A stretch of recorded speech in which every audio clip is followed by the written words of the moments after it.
মানে ছাত্র বলতে যাদেরকে বোঝাচ্ছি, যাদেরকে সামনে দেখি, আশরাফ ভাই রাইটলি বলছেন, এবং আমি রিসেন্টলি ব্যক্তিগত যোগাযোগ হয়েছে, কারো কারো প্রোগ্রামে গেছি, মানে তারা প্রাইভেট ইউনিভার্সিটির সমন্বয়কদেরকেও অ্যাকোমোডেট করছে না। মানে খেয়াল করুন, সেই অর্থে সমন্বয়ক নামে আছে, কিন্তু এই ন্যারেটিভ থেকে তাদেরকেও সরিয়ে দেওয়া হচ্ছে। শুধু প্রাইভেট বলছে কেন, পাবলিক ইউনিভার্সিটি অন্যান্য ইউনিভার্সিটি যারা ছিলেন অনেকে তো সেখান থেকে সরে দাঁড়িয়েছেন। আমি বলবো শুধু ঢাকা বিশ্ববিদ্যালয়ের প্রতিনিধিত্ব, এমনকি জাহাঙ্গীরনগর যেখানে আমরা জিল্লুর ভাই আমরা, এবং ওখানে যেই সমন্বয়কের যে সাহসী দৃঢ়চেতা ভূমিকা আমরা দেখেছি, তাকে কি আপনি অ্যাপ্রিশিয়েট করেছেন? একদম তাই। মানে তার মানে অন্য সমন্বয়কদেরকে আদার করে দেওয়ার চেষ্টা হয়েছে, এবং এটা কিন্তু অন্য কেউ করেনি। কেউ কেউ মনে করতে পারেন ছাত্রদেরকে বা আলাদা করে দুই পক্ষ তিন পক্ষ করে দেওয়া হয়েছে, এটা কিন্তু কেউ করেনি। না, আমি মনে করি না। আমি বাইরের থেকে কেউ করেনি।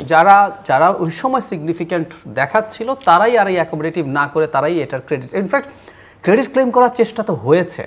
রীতিমতো প্রধান উপদেষ্টাও at one point at least was convinced যে এটা একটা মেটিকুলাসলি প্ল্যান্ড মুভমেন্ট এবং এটা একটা ব্রেইন আছে এই মুভমেন্টের পেছনে। সো সামহাউ ওনাকেও তো এই ন্যারেটিভটা ফিড করা হয়েছে। সো এটা একটা ঘটনা তো ছিলই। এবং যখন একটা স্ট্রাকচার্ড অর্গানাইজেশন থাকে না, তখন সে সবাইকে রিপ্রেজেন্ট করে। ধরুন বিএনপি বা ইভেন আওয়ামী লীগের নির্বাচন নিজেদের মধ্যে হোক না হোক, তাদের দলের সভানেত্রী নির্বাচিতভাবে হোক না হোক, কিন্তু ওদের দলের সভানেত্রী ইন্ডিকেট করে যে এই গ্রাসরুট পর্যন্ত তাকে তারা নেতৃত্ব মানছে।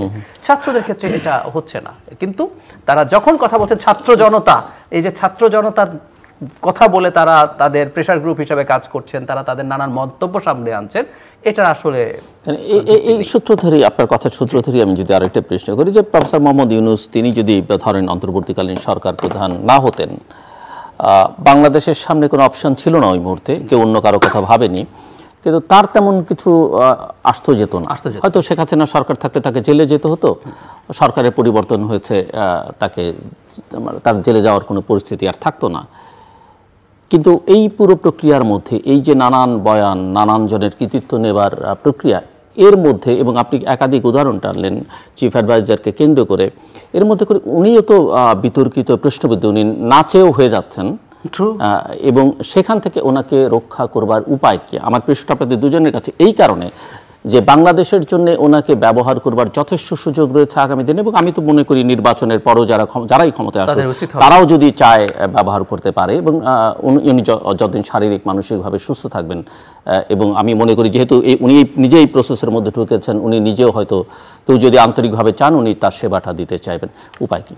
কেউ কেউ আমি মাঝে মাঝে আমাকে ব্যক্তিগত পর্যায়ে একটা কথা বলেন যে ডক্টর ইউনূস তো যেমন চেয়েছিলাম তেমন পারছেন। আমি বললাম সব বাদ দেন, এই সরকার খুব খারাপ করছেও যদি মনে করেন, তারপর একটা কথা মনে রাখবেন, শেখ হাসিনা যাওয়ার পর যদি আমাদের মাথার উপর ডক্টর ইউনূস না থাকতেন, ভারত, আমি আবারও বলছি খেয়াল করেন, ভারত কি করতে পারতো?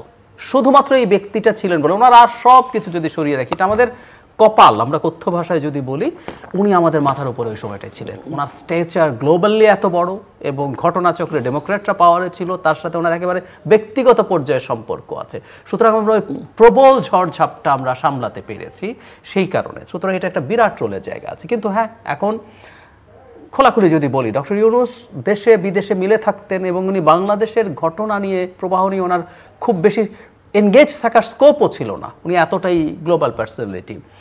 শেষে হয়তো শেখ হাসিনা তাকে অনেক ঝামেলা করার কারণে ওনাকে বাংলাদেশের এগুলোর মধ্যে অনেক ক্ষেত্রে এনগেজড হতে হয়েছে। ফলে উনি এত তো জানতেন না, এবং পরিকল্পনা করেই তাকে এই জিনিসগুলো করা হয়েছে। আমার কাছে এখন যেটা মনে হয় সেটা হচ্ছে, আমি ধারণা করি, এটা আমি ধারণা বলছি, ডক্টর ইউনূস সম্ভবত রিয়েলাইজ করেছেন। আপনি খেয়াল করবেন স্টুডেন্টদের চাপ, স্টুডেন্টরা যা চাইছেন সেটাই করতে হবে, এই ঘটনাটা ডক্টর ইউনূস সম্ভবত সরে এসছেন অনেক ক্ষেত্রেই। উনি এখন ব্রডার ক্ষেত্রে, আমি প্রেসিডেন্টের কথা যদি বলি, স্টুডেন্টরা দুটো আলটিমেটাম দিয়েছিল, একটা হচ্ছে ছাত্রলীগ ব্যান করা, আর একটা হচ্ছে প্রেসিডেন্টকে সরাতে হবে।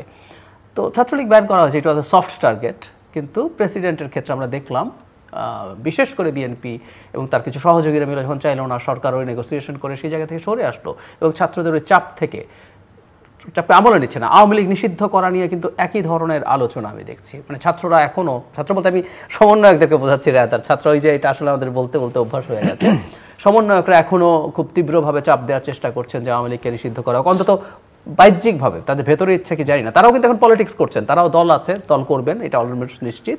সো তারাও পলিটিক্স করছেন, কিন্তু মুখে যেহেতু এটা বলছেন, সেই আওয়ামী লীগের ক্ষেত্রেও সরকারের অবস্থান কিন্তু তাদের সাথে অ্যালাইন করছে না।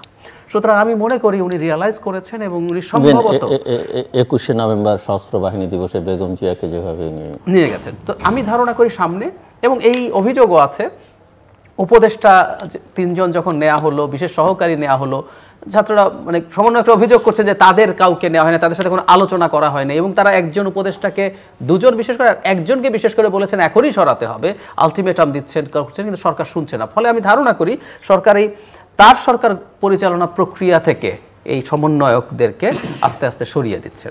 আশরাফ কাসেম, আমি আপনাকে বলি যে প্রফেসর ইউনূস 8ই অগাস্ট দায়িত্ব না নিলে আমাদের অনেক সমস্যা হতো, এবং ওই সময়ে আমাদের যে ভারতের মানে প্রোপাগান্ডার মুখে দাঁড়াতে হয়েছে, বা বিশ্বের একজন নেতা হিসাবে তার যে ভূমিকা ছিল তিনি ওটি দারুণভাবে পালন করেছেন।